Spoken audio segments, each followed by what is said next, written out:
Volibear is still the standard quick gank menace as of patch 14.6. A good blind pick jungler that I can say has no matchup you can call unplayable. With the ability to skirmish with any champion in the jungle, the limit to where this pick can carry you as of now comes down to your skill. Let's start with runes, skill order, item choices, diving into the champion specifics when we need to.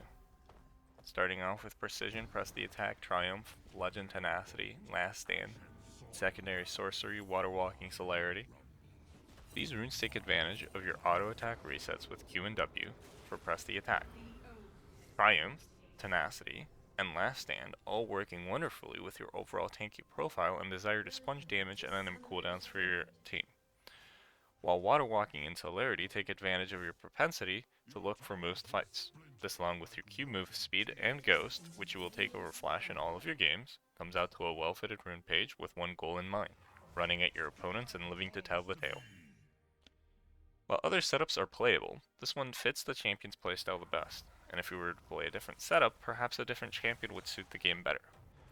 As for skill order, the only thing to keep in mind is having the max Q first. The move speed is too important to give up in lieu of more damage. If you make it onto a laner with setup, damage will not be a problem. I prefer to max W second for the healing it provides and do not see the value of simply increasing the damage of the E ability, which is uncertain to hit at best. As for your items, blue smite seems to be the logical choice.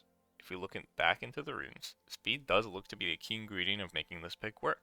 With how healthy you make your clear, potting or saving the extra 50 gold is up to you. As a risk-averse player, I will always spend the 50 for a chance at life during a gank. The gold standard first item is Sundered Sky.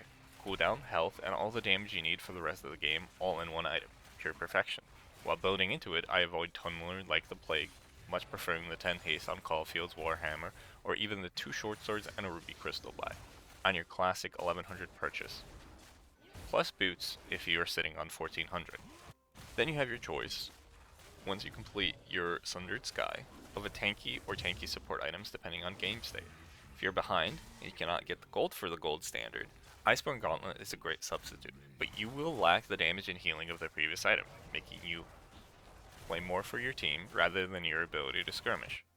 For full damage, Sundered Sky and Iceborne together pack quite a punch. As for boots, it's hard to say that swiftness is not the best.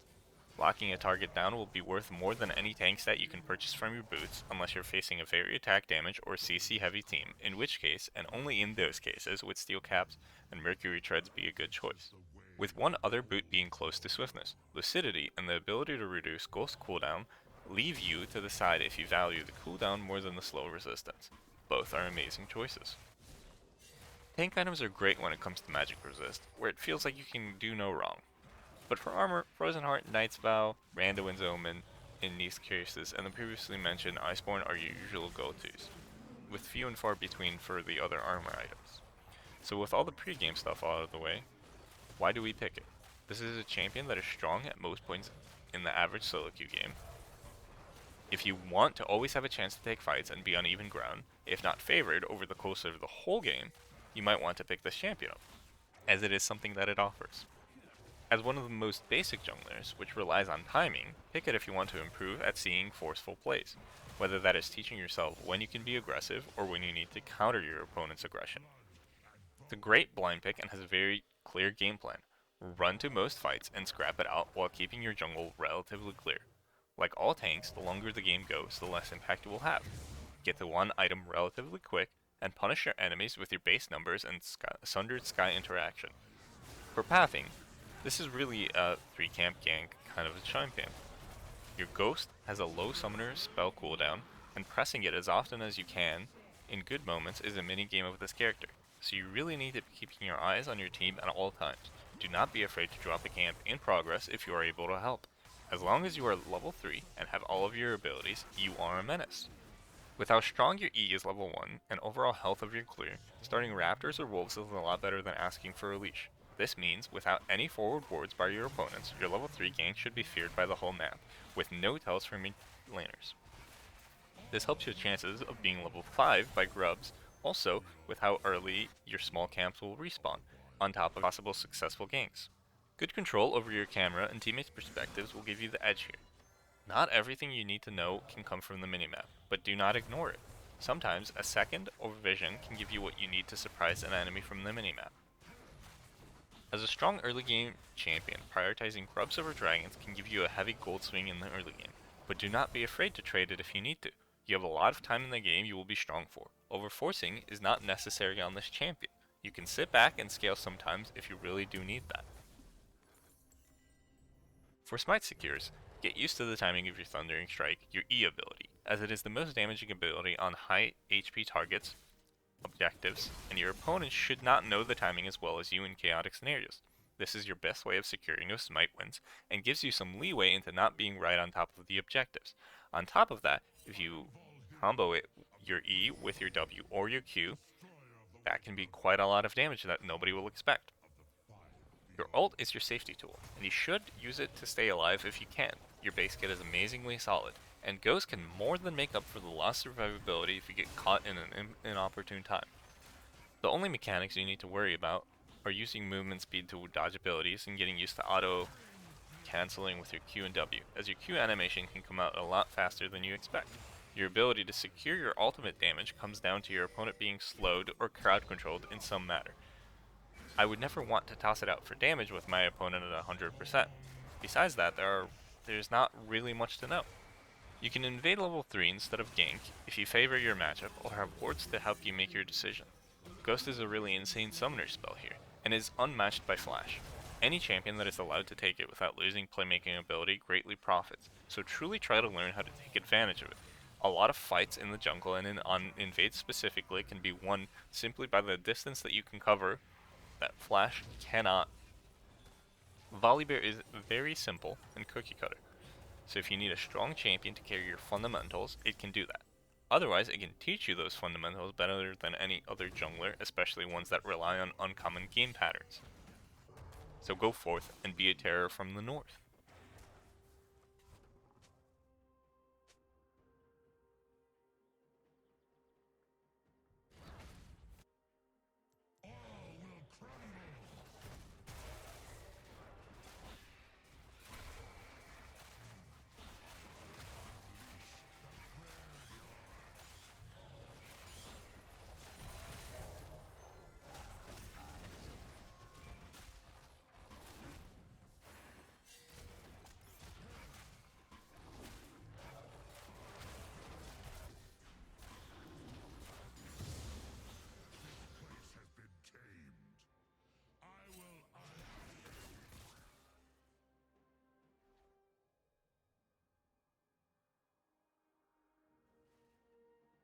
An ally has been slain.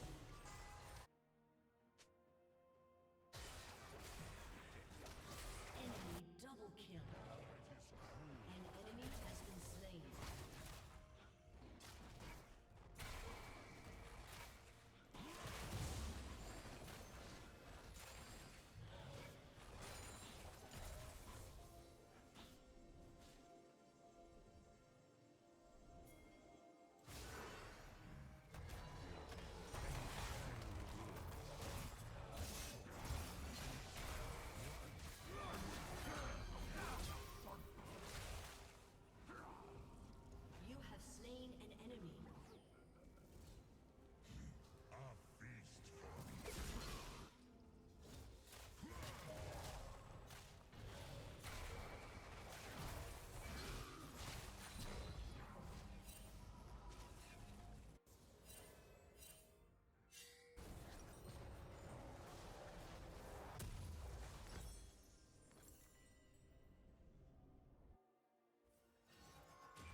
whose heart calls the storm.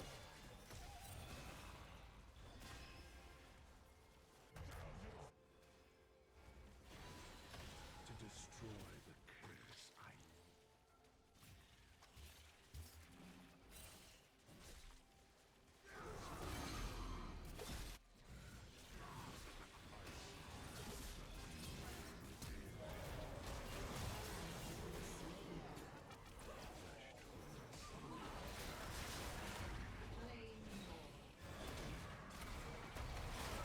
Maelstrom consume.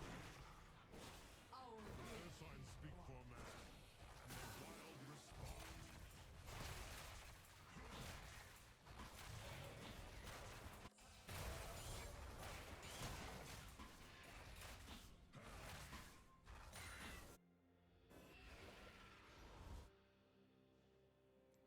Men speak in slow. I speak in thunder.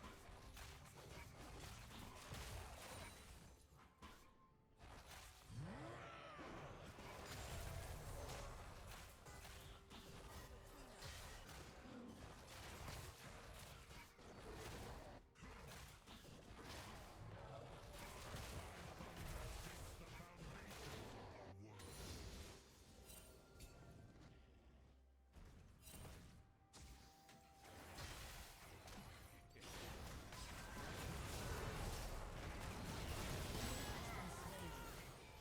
Rampage. Double kill.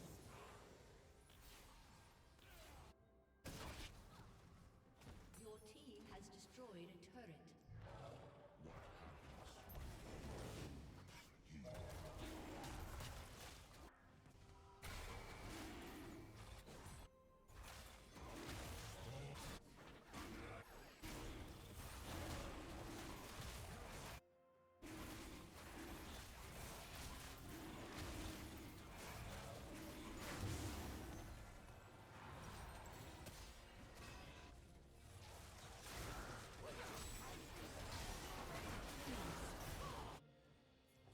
Shut down.